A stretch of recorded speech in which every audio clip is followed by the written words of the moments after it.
যে আমাদের অভিযানের কথা ছিল, তো আজকে দর্পণা হসপিটাল আর একটা ক্লিনিক এই দুই জায়গায় আজকে অভিযান হয়েছে। সময় স্বল্পতার কারণে সিভিল সার্জন স্যার আমাদেরকে আর সময় দিতে পারেনি।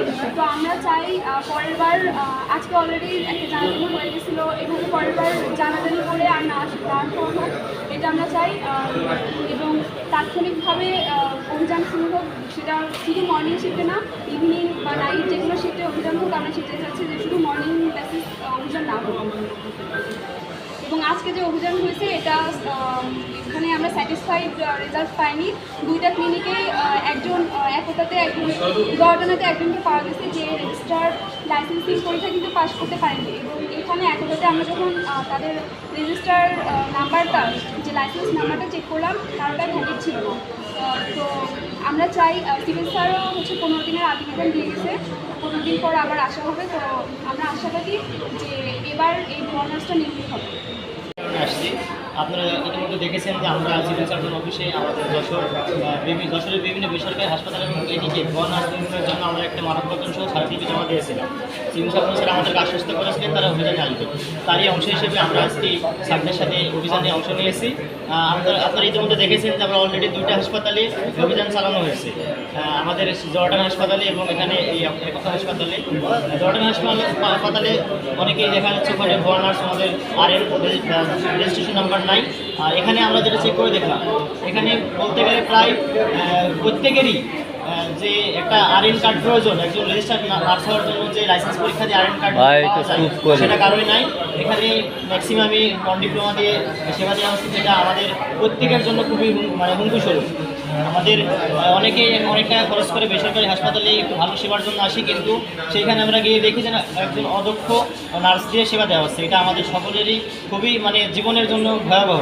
আমরা অতি সত্বর এটা একটা সুষ্ঠু ব্যবস্থা চাই এবং এই ভুয়া নার্স অপসারণের জন্য একটা সুষ্ঠু পদক্ষেপ দেখতে চাই। ইতিমধ্যে আপনারা দেখেছেন যে আমাদের আজকের যে কর্মসূচি ছিল, আমরা গত 21 তারিখ সিভিল সার্জন বরাবর আমরা স্মারকলিপি জমা দিয়েছিলাম। আমাদের কর্মসূচিতে ছিল ভুয়া নার্স নিধন। আমাদের যতগুলো এই যশোরে যতগুলো বেসরকারি ক্লিনিক বা হাসপাতাল আছে, সেখানে আমাদের ভুয়া নার্স, যারা ভুয়া নার্স হিসেবে নিয়োগ আছে, তাদেরকে নিধনের জন্য আমাদের একটা কর্মসূচি ছিল। সিভিল সার্জন মহোদয় আমাদেরকে আশ্বস্ত করেছিলেন যে তিনি অভিযান পরিচালনা করবেন। ইতিমধ্যে দেখেছেন সে 2টা ক্লিনিকে অভিযান চালিয়েছে, আমাদের দরাটানা হাসপাতাল এবং একতা হাসপাতাল। দরাটানা হাসপাতালে একজনকে পাওয়া গেছে, 3 জন দায়িত্বে ছিলেন, তাদের ভিতরে একজনকে পাওয়া গেছে যে রেজিস্টার্ড হয় নাই, যে রেজিস্ট্রেশন পরীক্ষায় লাইসেন্স পরীক্ষায় পরীক্ষা দিচ্ছে কিন্তু ফেল করছে, তাকে আবার মেন দায়িত্বে বহাল রাখা হয়েছে।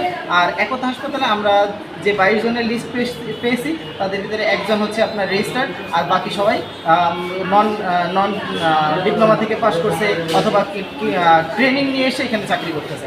আমাদের সিভিল সার্জন মহোদয় আশ্বস্ত করেছেন যে 15 দিনে তাদের সময় দেওয়া হয়েছে, তার ভিতরেই তারা এই ভুয়া নার্সগুলোকে নিধন করে তারা রেজিস্টার প্রাপ্ত নার্স দিয়ে তাদের হাসপাতালটাকে কার্য পরিচালনা করবে। কিন্তু আমাদের দাবি হচ্ছে, যদি এই 15 দিনের মধ্যে আমাদের এই প্রত্যেকটা হাসপাতালে অভিযান চালিয়ে যদি ভুয়া নার্স নিধন না করা হয়, তাহলে আমাদের যে এই আন্দোলনটা আপাতত স্থগিত ছিল, যদি সেটা না হয় তাহলে আমরা বৃহত্তর আন্দোলনের পদক্ষেপ নিব।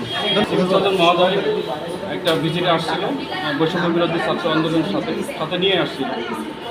সকল জায়গায় যে চাহিদা থাকে, হসপিটাল ক্লিনিকে যে চাহিদাগুলো থাকে, বিশেষ করে ডিপ্লোমা নার্স রেজিস্টার্ড হিসেবে যেগুলো থাকার কথা, তার কিছু অপ্রতুলতা দেখা দিয়েছে আমাদের এখানে। আমাদের স্যার আমাদেরকে 15 দিনের টাইম দিয়েছে। আমরা আজ সিভিল সার্জন অফিসের পক্ষ থেকে এবং বৈষম্য বিরোধী ছাত্র আন্দোলনে আমাদের নার্সিং ইনস্টিটিউটের সমন্বয়ে আমরা 2টি বেসরকারি ক্লিনিক পরিদর্শন করলাম এবং সেখানে সরকারি বিধি অনুযায়ী 10 বেড হাসপাতালের জন্য 6 জন ডিপ্লোমা নার্স থাকার কথা, সেগুলো আমরা যাচাই বাছাই করে দেখলাম।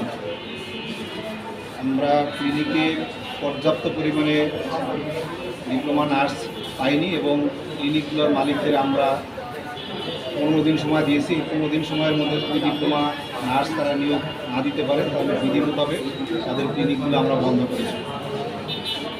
আমাদের অভিযান চলবে এবং প্রতিটা ক্লিনিকে ডিপ্লোমা নার্স ইনশিওর না হওয়া পর্যন্ত আমাদের অভিযান চলবে এবং